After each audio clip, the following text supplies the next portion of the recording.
नमस्कार मित्रांनो, स्वागत आहे तुमचं फौजी महाराष्ट्राच्या आपल्या मराठी चॅनलमध्ये. मित्रांनो, आजचा जो व्हिडिओ आहे तो आहे की रेल्वे ग्रुप डी. म्हणजेच रेल्वे ग्रुप डी मध्ये आपल्या भारतामध्ये जवळ-जवळ 34,000 पेक्षाही जास्त व्हॅकन्सी आहेत आणि याच्यामध्ये झोन वाईज पाहिलं तर मुंबई झोनमध्ये सुद्धा जवळ-जवळ 1,500 पेक्षाही जास्त व्हॅकन्सी आपल्याला इथे पाहायला मिळणार आहेत. याच्यामध्ये जर मित्रांनो विचार केला तर आपलं थोडक्यात मी रिवाइंड करणार आहे आपलं 10वी पास, 12वी पास आणि ग्रॅज्युएशन अशा वेगवेगळ्या जे काही आपली शैक्षणिक पात्रता आहे याच्यामध्ये आपल्याला वेगवेगळ्या पोस्ट आहेत.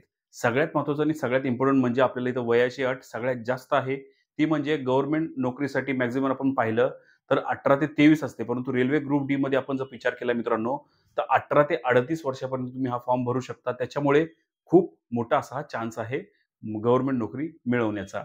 आता मित्रांनो काय होतं, की जेव्हा आपण कुठल्याही भरतीला जातो, आपला लेखीचा अभ्यास परफेक्ट असतो, आपला फिजिकल परफेक्ट असतं, आपलं मेडिकल सुद्धा क्लिअर असतं.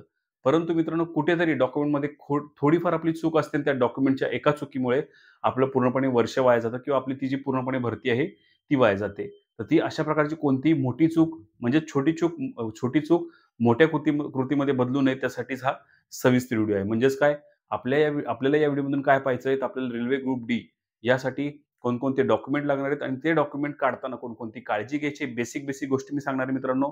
त्याचसोबत जे विद्यार्थी ई-डब्ल्यू-एस आहेत, त्याच्यानंतर जे विद्यार्थी ओ-बी-सी आहेत, ज्यांना नॉन क्रिमिनल लागतं किंवा ज्यांना इन्कम सर्टिफिकेट ज्यांना दाखवायचं आहे, तर ते इन्कम सर्टिफिकेट कोणत्या इयरचं असणं गरजेचं आहे, किती लाखापर्यंत असणं गरजेचं आहे आणि त्याचसोबत मित्रांनो आपले जे कास्ट व्हॅलिडिटी सर्टिफिकेट आहे ते कधीपर्यंत असणं इथं गरजेचं आहे. मित्रांनो त्यासाठी व्हिडिओ शेवटपर्यंत बघा आणि व्हिडिओ आवडला तर नक्की लाईक करा. त्याचसोबत मित्रांनो तुम्ही आपल्या चॅनलवर जर नवीन असाल आणि तुम्हाला आर्मी, नेव्ही, एअर फोर्स तसंच पोलीस भरती, एस-एस-जी-डी अशा प्रकारचे व्हिडिओ पाहायला आवडत असतील किंवा इन फ्युचर तुम्हाला त्यामध्ये भरती व्हायचं असेल, तर नक्कीच तुम्ही आपल्या चॅनल सबस्क्राईब करू शकता. बाजूला बेल आयकॉन प्रेस करू शकता. म्हणजे प्रत्येक व्हिडिओ सगळ्यात आधी तुम्हाला मिळेल. तर मित्रांनो सुरुवातीच्या व्हिडिओला त्यापूर्वी माझी थोडी माहिती सांगतो. मी आहे तुषार आणि तुझा फौजी महाराष्ट्राचा आपला मराठी चॅनल.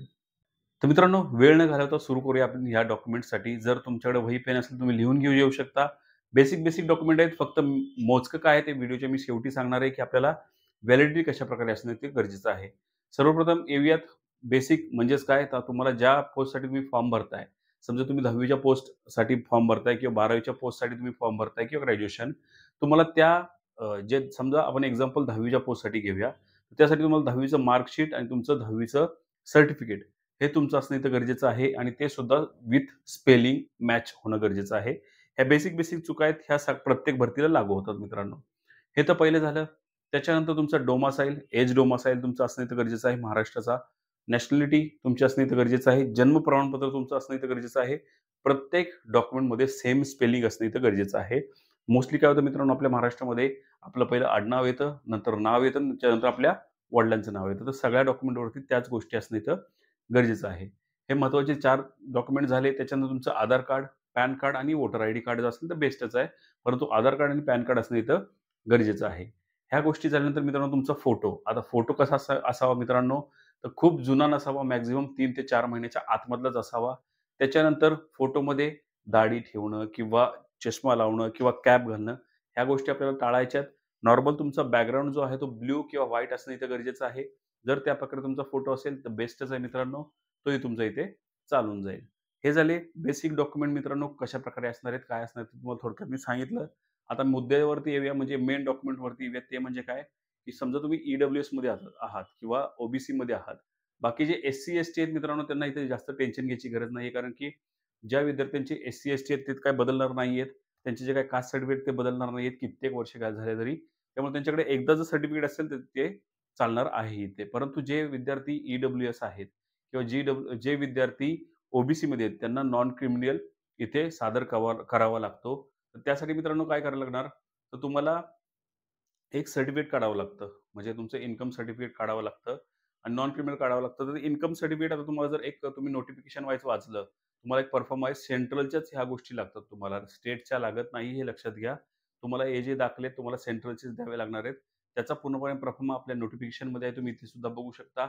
जर नसेल तुम्हाला तो पहिला जो आपला व्हिडिओ आहे नोटिफिकेशनच्या डिस्क्रिप्शन बॉक्समध्ये तुम्ही डायरेक्टली जाऊन नोटिफिकेशन डाउनलोड करून तो परफॉर्मा काढून सगळ्या गोष्टी तुम्ही तयार करू शकता. तर मुद्द्याचं बोलूयात मित्रांनो, की तुम्हाला त्याच्या डेट्स आहेत, त्या डेट्स कशा असाव्यात? तर यामध्ये आपल्याला जे काय आहे ते आपलं इन्कम सर्टिफिकेट मागितलं कधीलं असतं, तर लास्ट इयरचं मागितलेलं असतं. म्हणजेच काय? आपल्याला वाटतं की 24 आणि 25चं घ्यायचं आहे. परंतु असं नसतं मित्रांनो. आपलं जे सर्टिफिकेट आहे, ते सर्टिफिकेट तुम्हाला 24-25चं सर्टिफिकेट घ्यायचं आहे आणि त्यासाठी तुमचं इन्कम कधीचं पकडलं जाणार? 23 आणि 24चं. कारण की त्याच्यानंतरच तुमचं इन्कम जे काही इन्कम प्रूफ सर्टिफिकेट आहे किंवा नॉन क्रिमिनल ते बनलं जातं. त्याच्यामुळे एक लक्षात घ्या तुमचं 23 आणि 24चं जे काही इन्कम सर्टिफिकेट आहे, ते तुम्हाला बनवावं लागणार आहे आणि त्याच्यानंतर तुमचं पुढचं सर्टिफिकेट बनणार आहे मित्रांनो. तर तुमच्या लक्षात आलं असेल की आपल्याला 1 एप्रिल 2024च्या नंतर आणि 22 फेब्रुवारी 2025 या दरम्यानचं तुमचं नॉन क्रिमिनल असणं इथं सर्टिफिकेट असणं इथं गरजेचं आहे. तर अशा प्रकारे तुमच्या लक्षात आलं असेल मित्रांनो, की ही महत्त्वाची काही डॉक्युमेंट आहेत, ते आपल्याला बाळगणं खूप गरजेचं आहे. ह्याच भरतीसाठी नाही मित्रांनो, इथून येणाऱ्या प्रत्येक भरतीसाठी अशा प्रकारचे डॉक्युमेंट असणं इथं गरजेचं असणार आहे. तर मित्रांनो, आशा करतो की तुम्हाला हा व्हिडिओ नक्कीच आवडला असेल. आवडल्यास प्लीज एक लाईक करा. त्याचसोबत मित्रांनो, तुम्ही आपल्या चॅनल जर नवीन असाल तर प्लीज एक सबस्क्राईब करा. मित्रांनो, पुन्हा भेटूया अशा एखाद्या व्हिडिओसह, अशा एखाद्या नवीन विषयासह.